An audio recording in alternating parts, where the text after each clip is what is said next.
Welcome to round 3. We are going to continue our project by putting 1 single crochet in the next stitch and 2 single crochets in the stitch after that. And we're going to repeat that 6 times all the way around. As always, adjust your tension on your yarn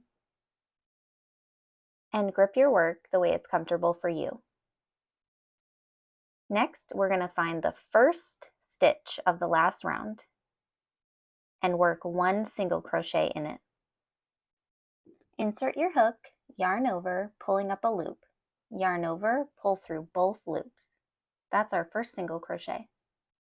Next, you're going to find your second stitch and work 2 single crochets in that same stitch.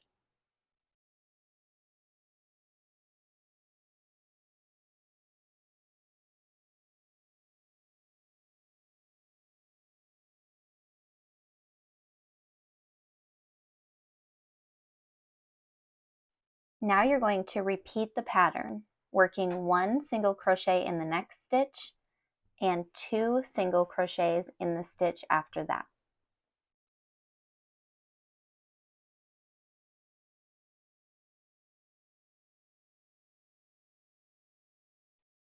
Continue this pattern 4 more times, and we'll meet back here when you're done.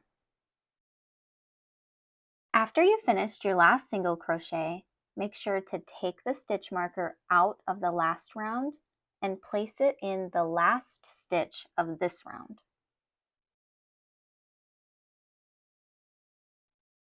Next, we're going to count our stitches to make sure we didn't make an error.